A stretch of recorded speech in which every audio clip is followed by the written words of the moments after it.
Citizens, we interrupt your normally scheduled programming to bring you an emergency broadcast. This broadcast has been developed to both entertain and educate you in preparedness and survival skills. Please stay tuned. Your very life may depend on it. All right, welcome back to yet another episode of Zulu Alpha Survival Podcast, your favorite boomer, doomer, and gloomer-free podcast. As always, thanks for stopping by. Pull up a chair. Join us as we have a few cocktails or coffee, whatever. Some episodes I'm sipping the bean water. Some episodes I'm sipping a beer. And then we got my man over here, Myles Francis, and I'm Joe Prim, but we got Myles Francis over here. He's always sipping back on some sort of whiskey. So what do you got going on today, Myles? Hey, Joe. Well, I will briefly start with the whiskey of the week, and then I'll kind of touch base on where I'm at. So I have some news to celebrate with the listeners, and when I'm celebrating, I enjoy a nice cocktail. So we're going to just grab a classic off the shelf, Jameson, because who doesn't have Jameson? There's really not much to be said about Jameson. It's pretty like shit tier whiskey by itself, but it's really good for a cocktail. So here we go. Right off the bat, we got a nice dark golden color, a little bit of apple on the nose, definitely very hoppy. I'm going to have a sip before I add my mixer. Hey, just like last week, this is another Irish whiskey. Last week was Wolfhound, and I mentioned that most Irish whiskeys have a bit of a vanilla finish. That's definitely present here, but I'm also picking up a lot of ripe citrus notes. What I like to do with this is like a poor man's, a little ASMR. This is like a poor man's whiskey mule. So I'm having some Canada Dry with this. If you really want to bougie this up a little bit, you can put a squeeze of lime in there. This is kind of hard to find, this stuff. You can find it on Amazon sometimes. Orange blossom water. 1 or 2 drops goes a long way, and it really brings out the orange note. So let's see how it is. Pinky up because we're fancy. A straw so I don't get bubbles in my beard. Beautiful. So what is this good news, Joe? Have I told you the good news yet? No. What is the good news? Well, the good news is that in our last episode, I talked about being on the hunt for a new house. And the good news is I put an offer on a house, and the offer was accepted, and I'm going to be moved in before Christmas. Fantastic, dude. That is awesome. I'm pretty excited for it. It's in a really quiet part of the east side of Tucson near Sabino Canyon. Those that know the Tucson area know that it's a gorgeous area. The house is a totally redone late 70s ranch style home. I love that style of construction in the Southwest. I know that it's all over New Mexico and Texas too. But the whole northern end are giant floor to ceiling bay windows. And every morning I'm going to have a beautiful view of Mount Lemmon every single morning in the Catalinas. It's on about an acre. So we had talked about in a couple episodes back, we talked about what did we learn from our previous homesteading escapades? So I'm going from close to 4 acres down to 1, but I've still got room here for some fruit trees, and I've still got room here for a vegetable garden, and I definitely have some room probably for some chickens. So I'm kind of excited to see what I can do with this piece of property. The house is gorgeous. It's old slump block concrete construction, heavy timber roof. So I shouldn't have to worry about the zombies getting in either.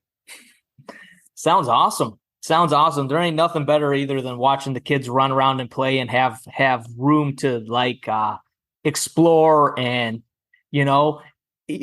I think it's fun watching kids out there because yours are a little bit younger than mine were when we first moved out to our homestead in Illinois. But just watching them, as much as they're exploring the outside and exploring creation, they're learning and exploring themselves too, how far they can jump and how high they can climb. And it was fun. That was for me, my commute to and from that place was utterly ridiculous. But whenever I would pull into the driveway during the summer and they were outside chasing chickens and playing in the creek and doing all sorts of goofball kid stuff that kids should have the freedom to do, it made it worth it. And when we first moved to Texas and we were living in the suburbs and we had just a little teeny tiny backyard, and my kids told me the one day, they said, Dad, I can't even get a full head of steam up before I run into the fence. This backyard is way too small. I'm definitely quite excited for it. They're both at that age now, especially my son, where they think that they're absolutely invincible. And it's a great space. The whole backyard is fenced in. There's a ton of huge, mature mesquite trees. There's an elm, I think, as well. So lots of shade. Lots of area for them to play around in, and then nice big bedrooms for the two of them. I'm excited for it, especially excited as a dad to be able to bring the kids into the home to celebrate Christmas in the new house. Heck yeah, man. And it's always fun when you move into someplace new like that and you can see the potential and see all the things that could happen before you actually have to start doing the work to make them happen. So when is like the Zulu Alpha room going to get done? So we don't always have to have like this fuzzy background behind you, Myles. We can have like your shelving with probably like all your Star Wars action figures and G.I. Joe and Minnie Mouse and Precious Moments and stuff on all the shelves behind you. So first of all, it's Star Trek action figures, and I actually have an embarrassing amount of them. Yes, I will tell you all right now, embrace your weird. Hopefully there's a woman out there that will also embrace my weird, but embrace your weird. Okay. Number one. Yeah. So definitely I'm going to have a space in this house that, there's like a little office area, and I'm thinking I'm gonna put some like military flags up and patch panels and have some real fun with the space and really make it my space. And I can use that for not only Zulu Alpha, but my other projects. I can use that to do the social media for my other business. I can use that as a quiet place to do Zoom meeting with my nutrition and personal training clients. It's going to be really nice to just have my own little office at home that's my own thing that you couldn't do in a normal office. You know what I mean? You certainly can't have a 1911 on the wall at work. And for the record, 1911s are a piece of shit Jam-O-Matics, but this was a custom one for my deployment in Iraq, and I never shoot it. It's a display piece. I'll have to send you a picture of it sometime, Joe. Yeah, and I know you've been thinking about starting this project where you on TikTok with the Precious Moments and telling stories with your Precious Moments collection. So I'm looking forward to seeing how you meld this together, with the Zulu Elf on one end, Precious Moments, and how you kind of blend the two together. I'm excited about it. I will tell you what, if we can get this podcast to say 5,000 downloads, not this particular episode, but our podcast as a whole, listeners, if you get 5,000 downloads on this show, I will do a Patreon special dressed in a Star Trek captain's uniform. And yes, I have several. And do the Precious Moments, like a little presentation about a Precious Moments. Possibly. That's the 10,000 viewer special. Did your mom collect Precious Moments? No, she was never really into Precious Moments, but my mom is really into angels. And she really likes, my mom is so cool. Like everyone says they love their mom. My mom is fucking awesome. Hope you're listening, Mom. That was totally a compliment. But she has this really funky style. Her and her sister, my aunt, one of my aunts, they have this really funky, like rustic style, and then like angels made out of scrap metal and stuff. More power to you. But that's her thing. She just likes cool angels. My sister, she's into snowflakes, which not the liberal kind. Unfortunately, my poor sister lives in Colorado and is having a hell of a time finding a man because she's surrounded by the wrong kind of snowflake. Yeah, you just got to move a little bit further south, and the things will change up a bit. But it is Love much you, harder sis. to find real snowflakes down here, though. Do they have those like snow globes there in Arizona that say like Tucson snowman, and it's just like a carrot and two pieces of coal and two branches for arms floating around in a bunch of water? If you go to South Tucson, I think the snow globe is full of crystal meth. Yeah, my mom collected precious moments uh for most of my childhood, and then when we went all down to Guatemala, she gave all that stuff up, sold it all, moved away from all of that, and um I don't think she's ever collected them since then. So um kudos to my mom too. She is a strong, strong, strong person. So think who our moms are says a lot about who we have the potential to end up being. Um, and then what else? So that's big news. I'm excited for you about the house. Just sounds awesome. Can't wait to see some pictures. Oh yeah. And I I will love definitely that I will styling. oh my gosh. All right. Take two.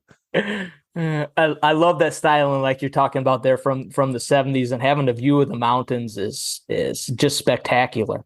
Yeah, I'm really excited for it. Going from my old house to this, we talked about it. It was a painful journey, but this is going to be bringing a lot of closure to a really difficult part of my life. And it's also a really nice home for my kids to grow up in. And for me to, like I said, have my own space. There's a nice big garage. I'm going to be able to set up my gym equipment again.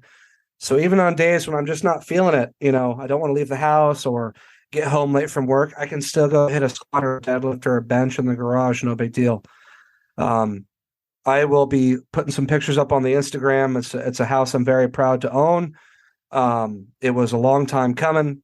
A lot of moving pieces had to fall into place.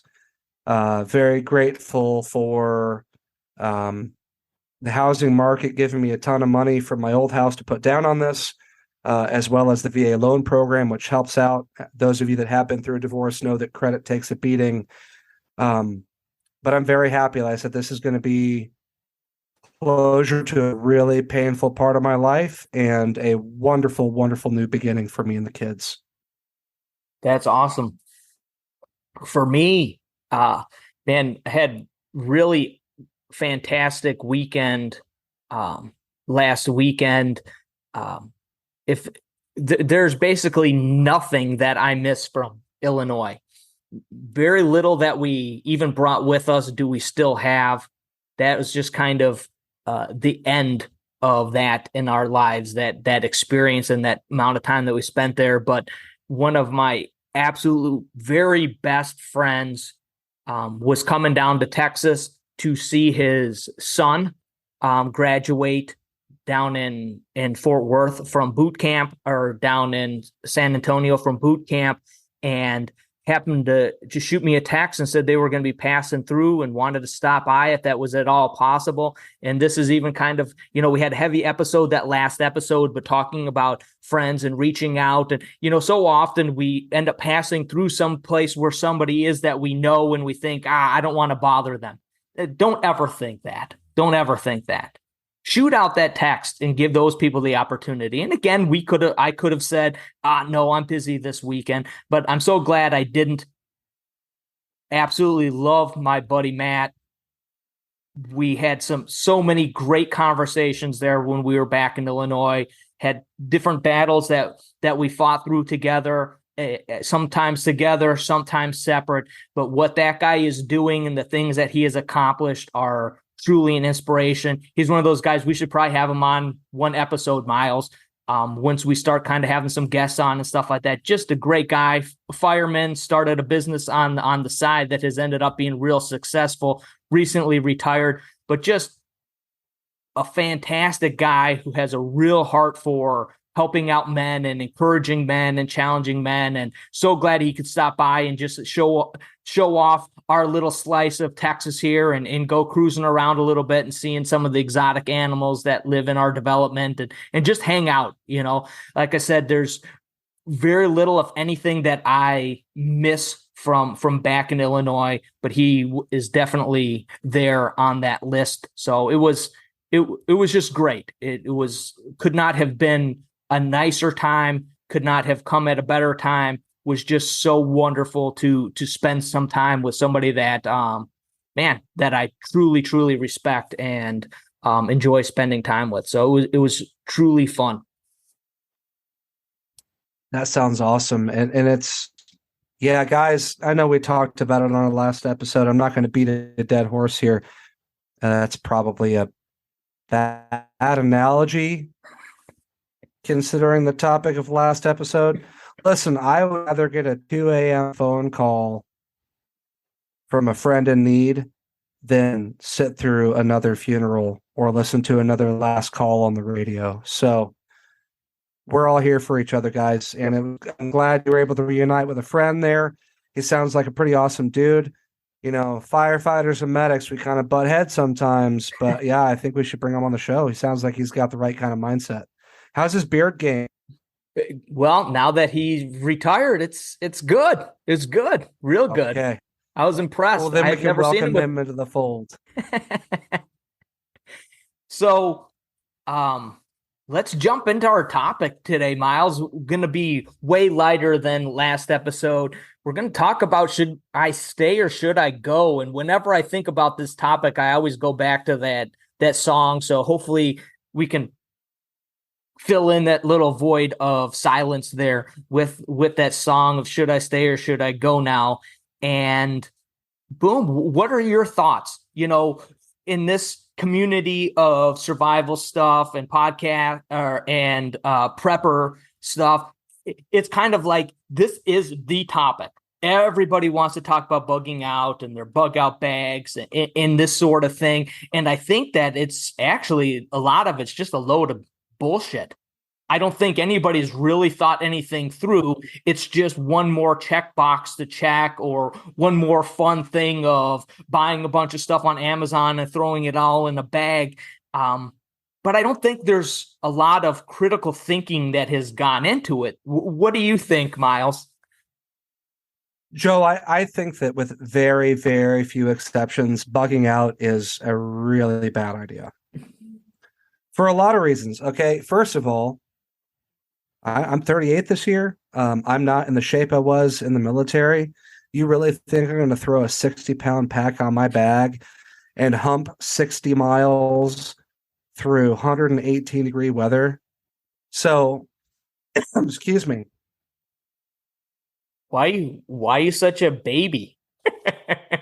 But you're right. I mean, only 60 pounds, Myles. I mean, what's wrong with you? You're really limiting yourself, huh? You're 38 and you can only carry 60 pounds. Listen, I may be a strong man, but everyone knows we don't do cardio. So that's number one. Look, I think that there's room to argue that having a small bug out bag is not a terrible idea. We've talked in previous shows about living in areas prone to wildfire and how we had to be more prepared to get up and go. But with very few exceptions, think about it. Would you rather be at home, especially my new home, block wall, heavy block building, timber roof? Would you rather be at home where you've got all of your preps? I know we're preaching not to stockpile the mountain house, but we still have some mountain house. Okay.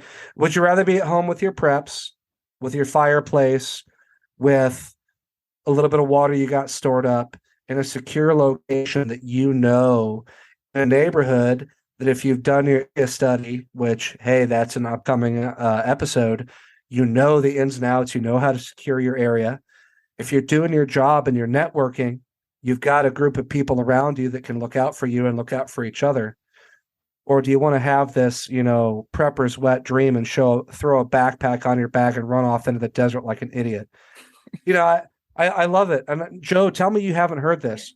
Oh, well, when it hits the fan, I'm going to go out into the woods and I'm going to shoot a deer. Okay, first of all, you and every redneck in the county, number one. Number two, have you ever processed a deer? Have you ever had to haul a deer out of the woods? Do you even know what the hell you're doing once you shot the thing? Are you physically conditioned enough to carry, 100 pounds of meat on your back? Probably not. Well, and that's where I think, So Myles, it goes back to, depending on where you live, if you live in the middle of some inner city in an apartment building, maybe your best bet is to bug out. Maybe it is, but there's got to be a plan and got to be some critical thinking going on to decide where you're going to go, how you're going to get there. Do you have a cousin or an uncle or somebody that lives in a rural area that you would rather be at? And have you had that conversation with them? I just think there's so minimal amount of thought that's going into people's ideas, even if they're going to stay. Because the reality is, even if it's only because of wildfire or something like that, where you're forced out of your home, you have to have the mindset, I believe, where you are able to leave everything if that's the best situation and that's going to put you in the best place. Because there's also people that are so married to bugging in that they would never leave under any circumstances and could end up putting themselves in a really crummy spot because of that, because they have, 3 decades worth of mountain house in the barn and they can't leave it. Yeah. There's no way that they would ever leave it. And they've almost tied themselves so tightly to bugging in that they could never leave. So I will say that, one of the things I always told my students when I was teaching paramedic and EMT students is an old phrase that I picked up in the military, and that is, you never say never and you never say always, right? So absolutely, there needs to be some flexibility. I still hold that bugging in is generally going to be a better option for your average prepper. Again, you've got some food on hand, you've got a solid shelter that's going to keep you comfortable, right? If you're in Texas or Arizona in the summer, but I'd rather be inside than under a tarp in the desert. And in the winter, we have pretty mild winters here, but even when I was up north, would I rather be outside wrapped in a poncho liner in the snow or under a roof and 4 walls blocking the wind and keeping me dry? Let's just get this out of the way. Okay, if we take away some acute imminent threat like a wildfire, like an earthquake that levels your damn house and natural gas is pouring out everywhere, or I don't know, some other a chemical spill and you have to evacuate the neighborhood. Okay, never say never, never say always. Absolutely, there's times when bugging out is a must.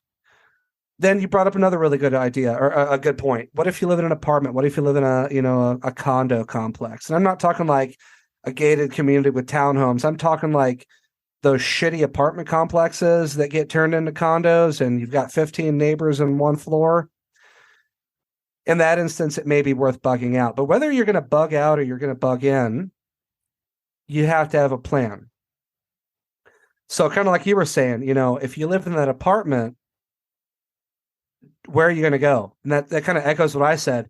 You're going to run to the woods and shoot a deer, then what? This isn't My Side of the Mountain. Did you have to read that book in middle school, My Side of the Mountain, about the kid that ran away with a pocket knife and like he killed a deer and he made a tree house out of nothing but a pocket knife, and it was supposedly a true story, and it turns out he was just really high on marijuana when he wrote the thing.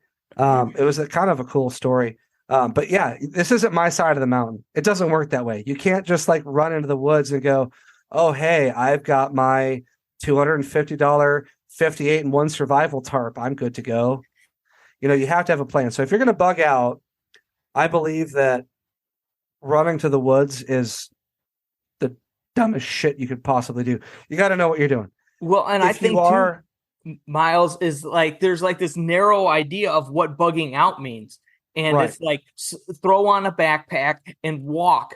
And I got another walk coming up at the beginning of December where me and my buddy from 1441 are going to makes patches and stuff. We're going to go on another 12-hour walk and try walking for 12 hours straight. Just go around your neighborhood, set your timer for 12 hours and just go walk and see what that does to your body. And we've been doing the walk with no packs or anything, just throwing some water bottles in our cargo pants and a couple of snacks and some BC powder in the cargo pants, and then going and feel what you feel like at the end of that day with none of the stress and none of the pressure and none of the weight. I look at it, Myles, and I think I've mentioned this before talking in this podcast, is look what happened in the Vietnam War and look what happened in Afghanistan. There is a benefit to being able to be free in your environment, to not be weighed down by 150 pounds of rations and water and ammo and technology.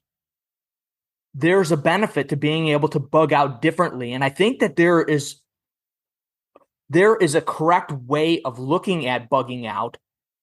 And there's a total like narrow, like prepper boomer doomer idea of bugging out. That's, like I said, throwing on a like 285-pound backpack and walking. Like, I think it would only probably make it to the end of the block. But that's the end of the before planning. You rip out your rotator cuffs. Yeah, exactly. The end of the planning is and how much stuff you can fit into that backpack, and it's so narrow-minded and so short-sighted of what is truly important. That's one thing where I've talked about with the Montero with Pearl, the Montero project, and the Budget Overland project has been, how can I utilize this vehicle for bugging out? Should we need to leave, or should I need to get back into areas to help rescue people after a hurricane or after a tornado or something, to set up a vehicle for both egress and leaving? So one thing that I have done with a lot of my prepping stuff is I've reduced the size of the bins and played around with what I have in what bins and which bins are the most important. So my medical stuff is in smaller bins. I have a couple of bins that are more food, but also maybe like, I think like I got an Instapot and some water, like a camp stove in these bins, so that if we did have to bug out, and even because especially if it was short term, you could bug out, you could live out of a vehicle where at least you have some protection. You have a place to sleep. You have some mobility. So I think there's a place for bugging out, and maybe it's not in a vehicle. Maybe it's on horseback. Maybe it's on a quad. Maybe it's on a motorcycle. Maybe it's with some sort of donkey or goat for a pack animal. But it needs to be better thought out than anything that I've really ever heard or read about in the books, right? Because all the books are great. I've gone through a phase where I absolutely loved reading and listening to prepper fiction, but it's all kind of the same thing. Listen, I'm still in that phase, but again, it's just personal enjoyment at this point. And I think it's good because it makes you think outside of the box and put yourself in that situation. And what would be my priority? What would I do? Would I go in there? I'm being chased by a guy with a chainsaw. Am I going to run into the dark barn, or am I going to get into the car and drive away? And you put yourself in that situation and have to decide what you would really do, because it's probably going to be the opposite of what the characters in the book do. But the book would be a lot shorter. Exactly. I often joke with my friends that, if I were to write a horror movie, it would be over in about 3 minutes. It'd be quick. Oh, look, there's a dead sheriff's deputy with a 30-57 Magnum revolver on his hip. That gun might be useful, because they always walk over the guy. They leave this, first of all, beautiful Colt Python. Gorgeous gun. But they just leave this perfectly effective killing tool on the side of the road. And then, 5 minutes later, they run into that dark barn and, oh no, it's a bunch of inbred radioactive mutants. I sure wish I had that gun with me. Yep. There go the token Like I said, if it was characters. me, yeah, exactly. If it's me, it's pick up gun, shoot mutants, roll end credits. Done. Exactly. No sequel. Over. We're at, Look, so what's up? I said, right. Roll credits. We're at the bar, tipping back on a few cold ones and laughing our Exactly. asses off. So, you know what it comes down to? Yeah, I am kind of taking the piss out of it and having some fun with this. Again, I don't really believe in absolutes. I believe that most of the time bugging out is a pretty foolish decision. But if you thought it out, okay, and thinking it out needs to be a little bit more than, hey, I have an uncle that lives outside of Sierra Vista and he's on 10 acres with some cattle and he has a well. I'm going to go to his house. It needs to be more than that, right? You need to have your route planned out. You need to have different routes. Are you going to go by car? Cool. Have you thought it out? Have you stocked your car right? What happens if your car doesn't work? Do you have another way of getting there? Have you put some supplies hidden along the way? Have you cached something? If you're going on foot, what's the physical conditioning? You just hit the nail on the head with that comment about you're ready for another 12-hour hike. Listen, back in my youth, in my Army days, you could throw a pack on my back and an M16 in my hands, and I would keep going until I poop and faint, right? Well, that ain't going to happen as I'm getting older and I'm beating my body up with a barbell now, right? So what's your physical conditioning level? If you are forced to go really primitive, have you ever actually started a fire? Have you ever actually trapped game and prepared game and skinned it and ate it? Or shit in the I woods. bet you haven't. Or shit in the woods, right? And Myles, a lot of us as family guys, you can think all you want that you are the beast that maybe you were when you were playing, tackle in high school football team, right? And you still think you're that beast, and maybe you are. But you have to also consider the least of your team. And if you're a father, the least of your team then is the littlest one. And what are they capable of doing unless you are completely willing to just leave them behind and go it yourself? And if you're not willing to just leave everybody else in your family behind and go it yourself and prove to nobody what you are capable of doing, then you got to be honest with yourself. And I think that these are the walking through the ideas. One thing for me too, talking back about the vehicles and stuff, is I keep a lot of supplies in my vehicles at all times because it's there if my car breaks down and I need to walk to a gas station. It's there if my car were to break down and I needed to just sleep where I was overnight or something, something happens, bad storm, I can't get to where I need to go. It's there if I should need it. But at the same time, if I'm home where I want to be bugging out, I can walk right out to the car then, and I can pull those backpacks and those bins into the house, and now they serve that purpose as well. So I think, like you're saying, Myles, it's all about creating options, being honest with yourself, and setting up a realistic plan of where you're going to go and what you want to do and what you can accomplish, honestly. Yeah, absolutely. And that's one of the things we have preached since day one on the show is having realistic expectations, right? I make fun of the guy all the time. The Doomsday Prepper is the guy that was like 500 pounds, but he had the 19-pound, totally custom $8,000 M1A.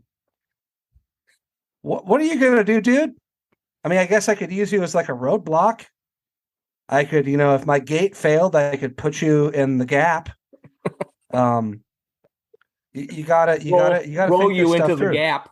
Yeah, roll you into the gap. Of course, then I'm forced to bug in because I'm not going to be able to drive over that whale. I'm not trying to be mean. I'm sure he's a very sweet guy. But at the end of the day, we can't, as preppers, knee jerk everything. We've got to take that time to develop that mindset and hone those skills and make some decisions about where our priorities are. What really needs to be in my bug out bag?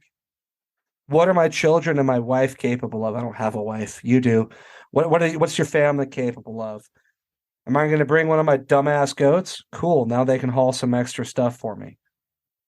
Listen, it's if it's thought out, bugging out can be a really good idea. Just like bugging in can be a really good idea. You could have all the mountain house in the world. You have a way to boil water off grid. Kind of goes back to that skill set. Have you ever started a fire? You have a fire pit in your backyard. Does that run on propane or does it run on wood? Hopefully it runs on wood, right? Have you ever cooked with a Dutch oven? It is a skill set. Not just anybody can cook with a Dutch oven. You're probably going to screw it up. That might, you know what? Maybe we need to have a whole show on our favorite Dutch oven cowboy recipes. But yeah, it's all planning and mindset and mind gaming and option A, option B, option C, option D. So whether you're bugging out or you're bugging in, I still believe that probably 3/4 of the time, maybe even more, staying in place is going to be your best bet. So, Myles, in reality, there is no right answer. There is no wrong answer here. The right answer is what's best for you in your given situation. The wrong answer is just thinking that you are going to brave the world and that with no plan and all your equipment in your 400-pound bug out bag are going to conquer the world, are going to go to a Walmart and become king of the Walmart store and set yourself up on a throne on top of all that you have gathered from the Walmart store and sit on top of that throne with all of your weapons in order to guard your stash. Yeah. As with everything else we're preaching with this project is that mindset's going to win the day. Pre-gaming and mind gaming is going to win the day. There needs to be a thought experiment with yourself, with your family, with your mutual assistance group on just this topic. When do we bug out? If we bug out, what's our plan? Where are we? Wow, a little belch there. I can hear Joe's a little slurry. He's a little buzzed. It's okay. So am I. That's part of the fun. It's just two beautiful beardy men talking about manly things like beer and bourbon and bullets and barbells and braining zombies. Anyway, so have a talk. Start with yourself, then move on to your family, then move on to your group, right? If we bug out, where are we going to go? How are we going to get there? What are the routes we're going to take? Where are our rally points? We have radios. Great. What are our frequencies we're going to use? Whole 9 yards. If you're going to bug in, it needs to be the same thing. If I have a large family, what are all of our responsibilities going to be? There's a lot of problems with bugging out and a lot of problems with bugging in. If you bugged in, security is going to be probably a bigger issue than if you bug out, right? That's probably one advantage. You can just keep moving. But if you bugged in, who's going to keep an eye on the property, right? So you got to mind game this stuff. You got to put a pen and paper to it and really plan this out. And you're right, Joe. There isn't, excuse me, there isn't necessarily a right or a wrong. I still do firmly believe that bugging in most of the time is going to be the best option. But no matter what your plan is for your family or for your group, it needs to be well thought out. And I'm not talking about a couple of idiots with beards on a podcast bantering back and forth. I mean, actually sit down with your people and talk this through. Yep, agree 100%. For most people, no matter where you're at, your best bet is going to be to bug in. The majority of situations that we encounter are going to be very short term. If we do end up in some sort of long-term situation, that's why right now we start planning. Right now we start thinking things through. Right now we start game planning. I do see a lot of people that are too married to bugging in and have stockpiled anything and everything that they possibly could in a manner that would be impossible for them to bug out should that be the order of the day. And that, I think, is a danger. But at the same time, just thinking on that far end of the spectrum that you're just going to bug out at a moment's notice, is also a massive putting yourself in a bad spot potentially. So like Myles was saying, it's all about planning. It's all about thinking things through ahead of time and not just erring towards one idea or one book that you read or one person's idea of what worked best for them in their situation. Look, we're all unique. We're all in different spots. We're all in different places. We all have different responsibilities where we're at. And all of that stuff has to be taken into consideration in order to make the right choice. Absolutely. So part of that is mind gaming it ahead of time. The other is testing your system. If bugging out is what you decide is best for you, your family, and your group, get out there under that pack. Yeah. Test your gear.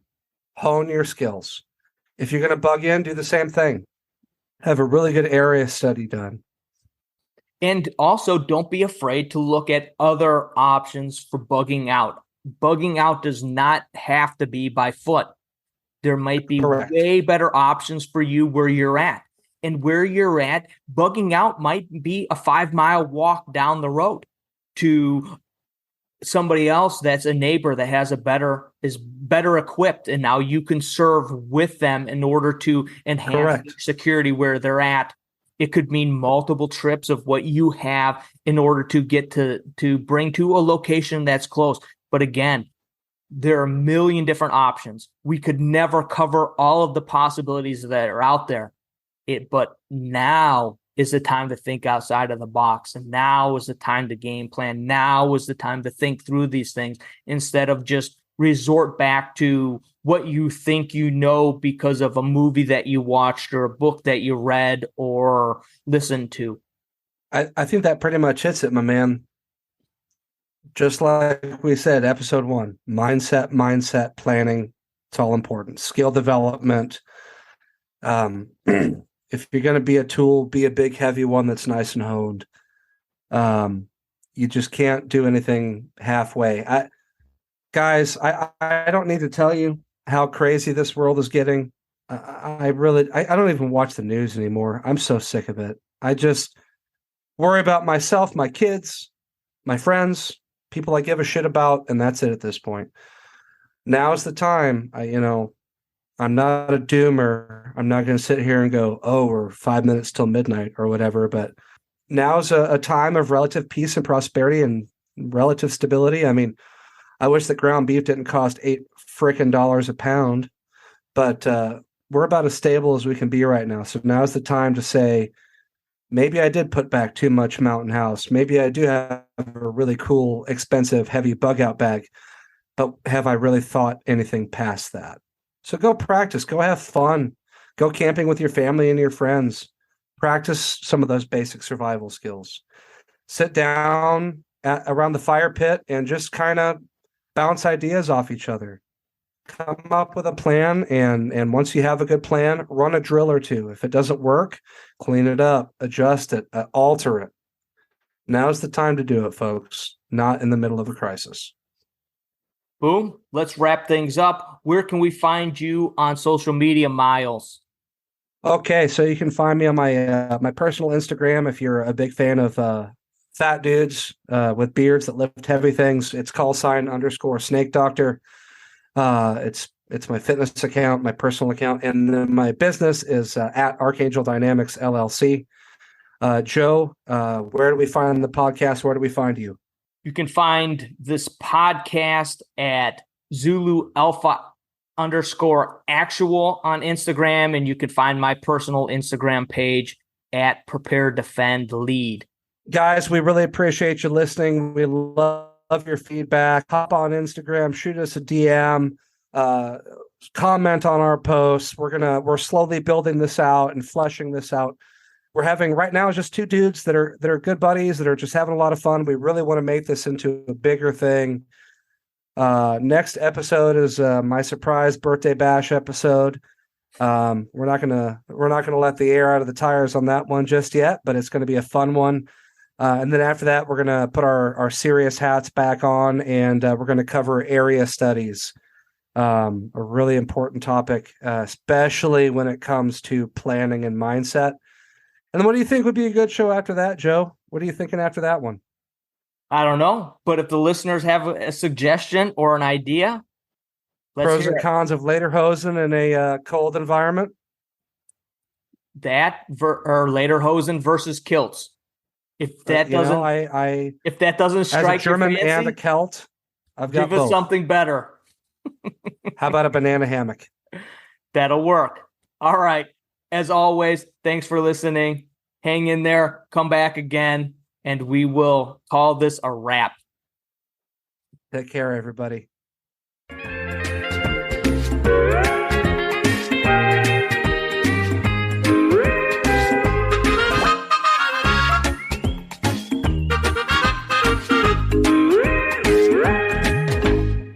Oh, well, that was fun.